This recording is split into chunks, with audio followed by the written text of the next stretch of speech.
Oh,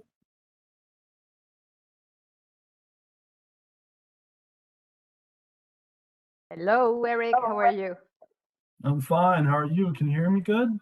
Yes, yes, absolutely. Do you have, a headset or something so you can focus your wine on a microphone? No. Okay, that's okay. Is the So, quality okay? yes, it's because sometimes, I don't know where is your mic on the computer or it's a talk. I'm not So, sure. I'm okay, pretty that's sure it's up front here somewhere, but okay. if you can hear me, then we're good to go. Yes, no, that's perfect. At some point, I thought it was because you were moving, but try speak. Go ahead and speak. Hear me? Is it all right like this? Yeah, that's okay. Good. I'll just That's stay okay. close to the laptop then, and then we should be fine. Uh, yes, it's preferable. Presentation looks good.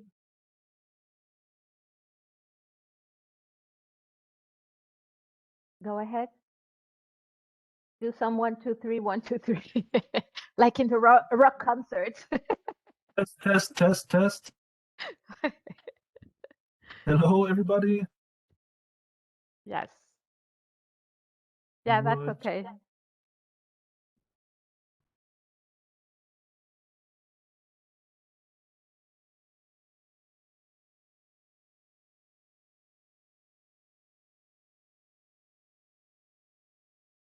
Now, the label.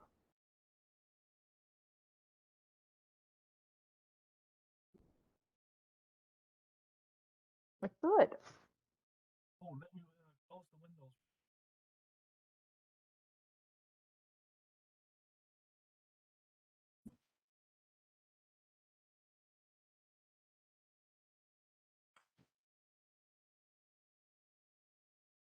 Sometimes that helps too. Sometimes, sorry. Sometimes that helps too when I close. Yes, yes, to have less noise around.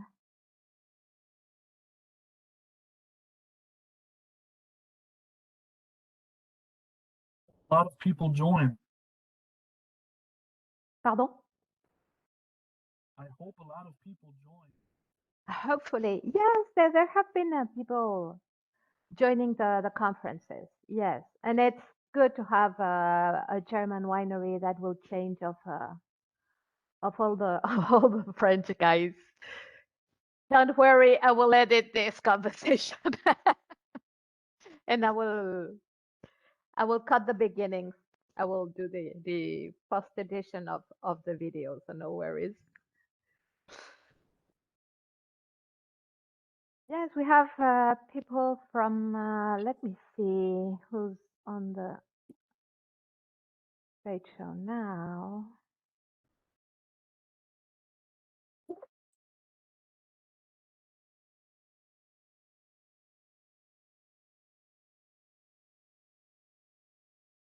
There is 40 visitors. 40 people. All right.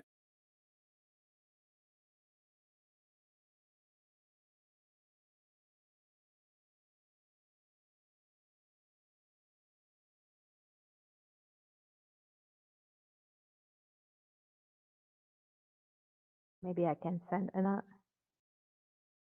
Hello, Ines. Hello, Pascal. Hello, Mexico. Hola. Hola. Guten Tag. It's apero time. Yes, guten Tag in Germany. Guten Tag. Okay, so let's wait a little bit because I saw they arrive mostly 3 to 5 minutes late. Okay.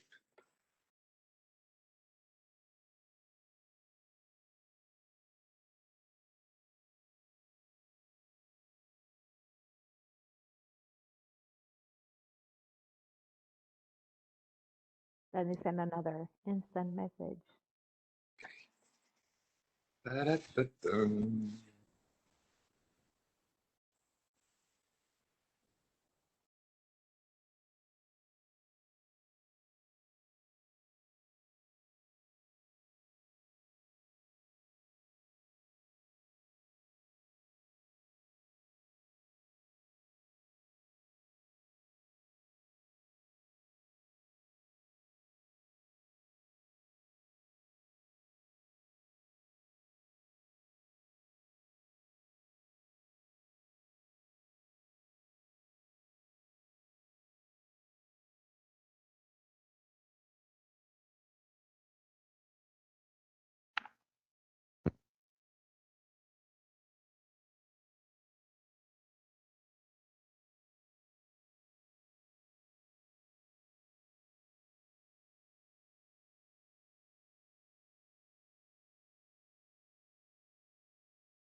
I think we can start in 1 minute.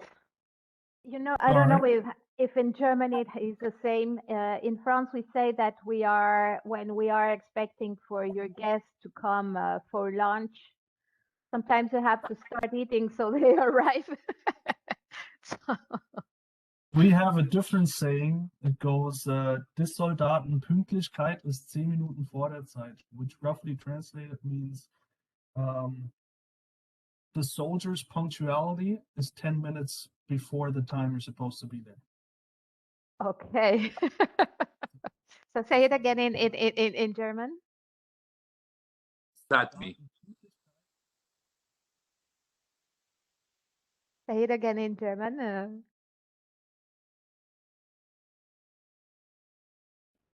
Ist 10 Minuten vor der Zeit. Okay, I need to learn that. Yeah, that's a good one. That usually older people say that in regards to being there 10 minutes early, better than being there 10 minutes late. Exactly. That was, you know, I used to work in France in Bristol Myers Squibb, so we were a large team, very international, Italians, Greeks, Mexicans, Ecuadorians, one Colombian, and we were 2 Mexicans. Then the French and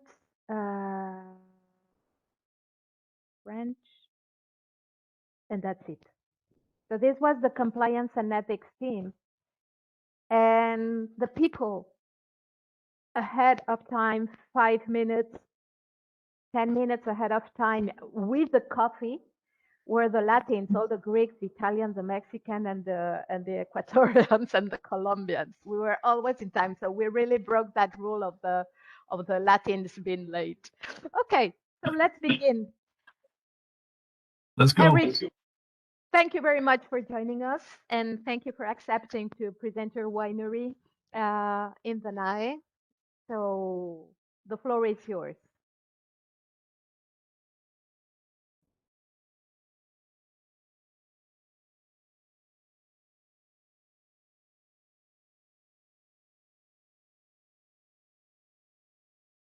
You can start. Do you, Erik? Yeah. Do you Is hear everybody me? there already? Yes, we have Valerie van der Graaf. Sorry, Valerie, if I wrong spell your name. And we can start, and the others will join. Hello, Fern. How are you? Thank you for asking.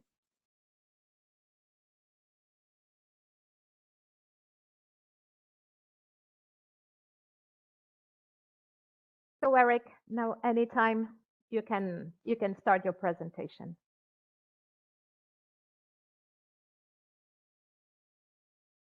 In Bad Sobernheim, Germany. Yeah, I didn't hear the beginning. I'm sorry. Is it your connection or mine? Because it can be mine. Huh? How is the sound for everybody? I don't hear you. Okay. So I will mute myself and let Erik do the presentation. Bye-bye. Oh,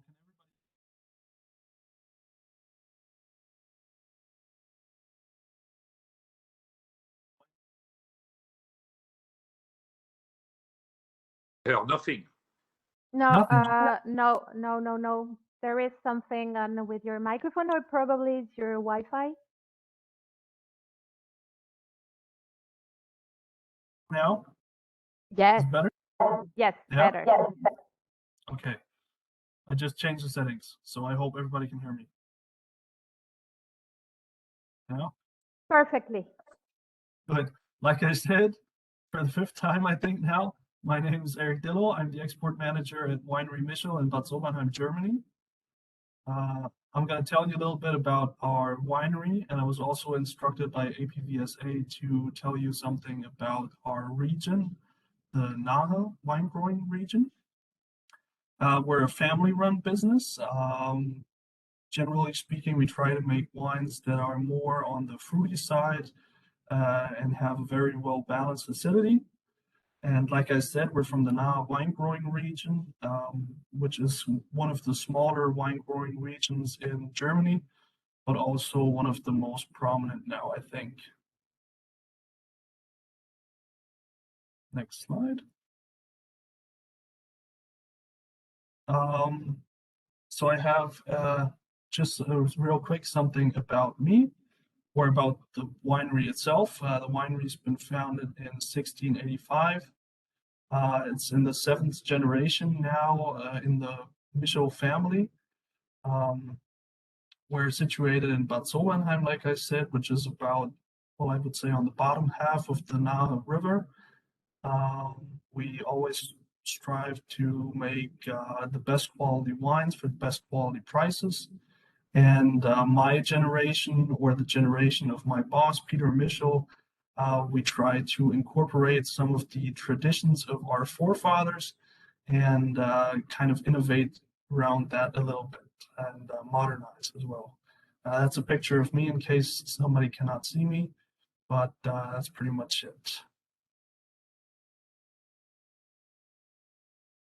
Here's a quick summary of some of our varieties. We make around 90% white grapes and around 10% red grapes.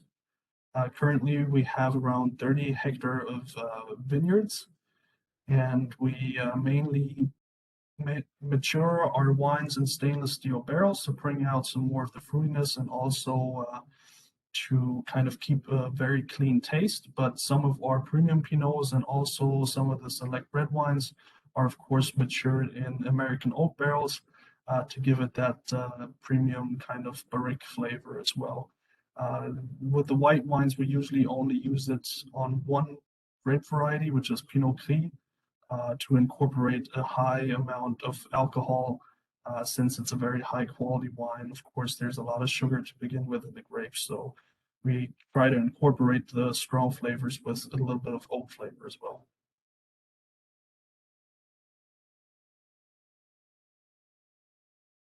So now I'm going to tell you a little bit about the Nahe wine growing region.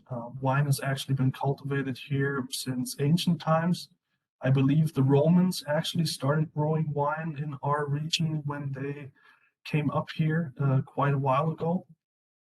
We have pretty much the perfect climate to grow grapes, not a lot of rainfall, plenty of sunshine, and not the strangest temperatures. So usually it doesn't get very cold in winter, but it also doesn't get very, very hot in summer. We have an enormous soil diversity due to our very, very long and old geological history. I think our region is pretty much the only region in Germany that has every single German soil type up for grabs. We've had everything from volcanic eruptions to monsoon rains and desert climates. And I think a part of our region actually used to be an ocean as well. So we've got that going for us.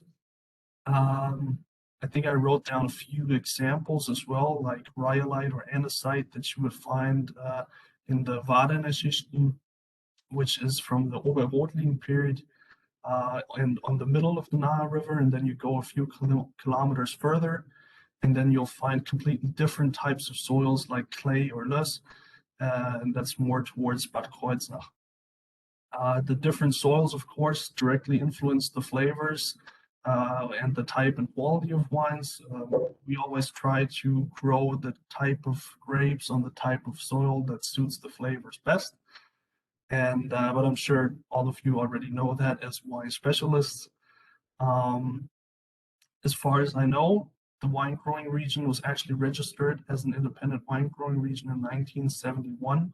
So it's not one of the oldest wine growing regions in Germany, which also kind of fits into our, I guess, company motto of trying to innovate, older traditions. And yeah.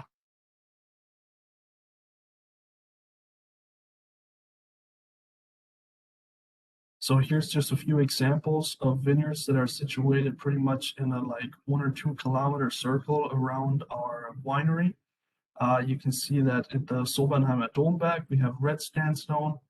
And then if you go just a few kilometers further to the Marienforter Klosterberg, we suddenly have sand. And at the Steinhardt Lieblen, which is just behind our winery, we have all kinds of different rock formations and also slate. And it just goes to show how many different soil types we have, even in a very small area.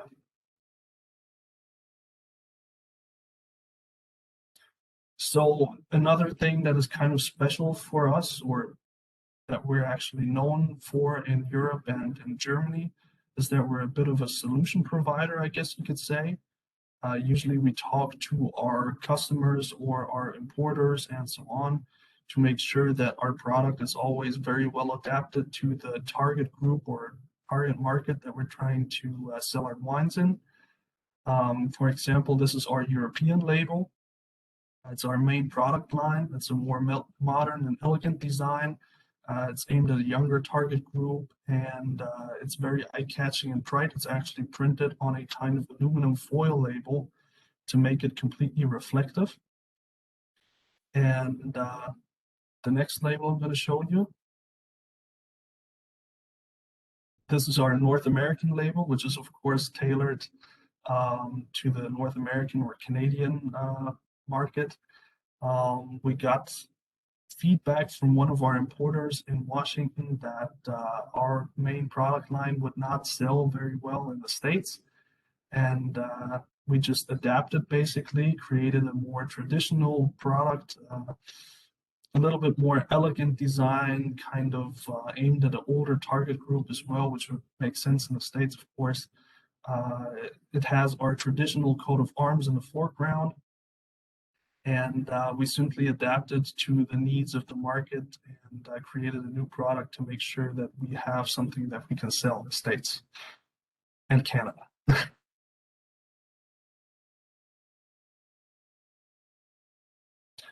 This is another special label for us. I might have to add in between that we actually have quite a few labels. So this is just 3 examples, to be honest. This is our European food trade label. We talk to our customers in the hotel and restaurant catering business and in Europe, and they told us that they do not enjoy the fact that their wines that they sell for a very expensive price in a restaurant, of course, can be bought at a Edeka, Globus, or other kind of food trade stores for a lot less. So we actually created a label that is specifically tailored for the European food trade to make sure that there's no price comparisons. This is a completely new product. It's completely different wines as well. A bit of a different quality standpoint as well, to be honest. But we created it after our customers and hotels and restaurants talked to us to make sure that there will be no conflicts between our brands there. This is again aimed at a more older target group. I think it's a product line that only has 4 different types of cuvées at the moment. But like I said, it's only for the European food trade at the moment.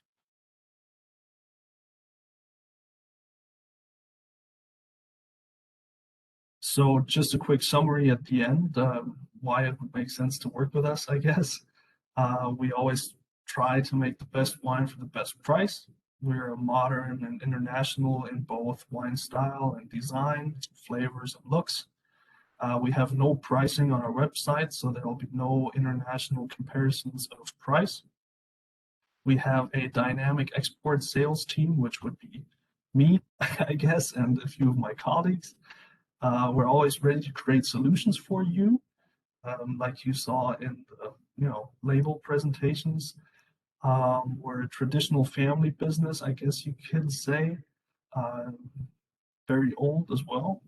We have some very fast growing global sales, and we're always continuously expanding our production to keep up. We're actually building a new production facility behind our current one. We're attached to our current one to basically double our production in the next year. And like I said before, something that's pretty special for our wine growing region, or our region in particular, is that we can actually pick and choose between every single soil type that you would usually find spread across all of Germany to make sure that our wines have a very special taste, and to make sure that they have the best taste that they can have from the perfect soil that they should grow on. And that's pretty much it from my side. Feel free to contact me at pretty much any time, to be honest. Since I am the export manager, I'm used to getting calls at weird times because, of course, different time zones. You can always send me an email or call me. And we're also always available for Zoom or WebEx or Teams calls. And I'll also be in our booth again tomorrow. And yeah, like I said, if interested, please just contact me and then we can go from there. Thank you very much, Eric. That was very clear. So you produce all these grapes, right? Yes. So I haven't had the chance to taste them all, but I tried. I tasted Portugieser and Dornfelder. Yeah, but actually, I do. Very- Probably Rivener and Wurzer. What is a Wurzer? There is an equivalent in English. Oh no, it's very local. I don't know. I think the Würze we only produce to create cuvées, to be honest. So it's not even a standalone product anymore. It's just one of Okay. the grape varieties that has a very fruity aroma and a very fruity taste. Usually it's always a sweet wine as well, Würze. And I mean, we use it to polish out some of our cuvées if we make cuvée. Okay. Most of our wines are, of course, made from a single grape variety, but for some products, it makes sense to make cuvées. Like, for example, the Moon products are all cuvées, and Würze is just one of those little helpers, like Canna too. Canna is not even listed on here, so very small percentage of our production, to be honest. Okay. And Rivener is actually it's Müller Thurgau. Yes. Ivana Okay. is, Yes. Okay. So I try them. I think all except Wurzer. yes, we have to Excellent. send some over again. So, do we have questions for Eric? Or I think everything was really clear and pretty much. I love as I said, and it's something that I say every time I see this packaging. I love this packaging. I'm really in love with this packaging. Thank you very much, Eric. You're welcome. We lost Pascal. Okay, we lost Pascal. So if we don't have questions, we can end the presentation, and please contact Eric. He is very approachable, and I'd say he is available by all times. Thank you so much, everyone. Feel free. You're welcome. Have a good one.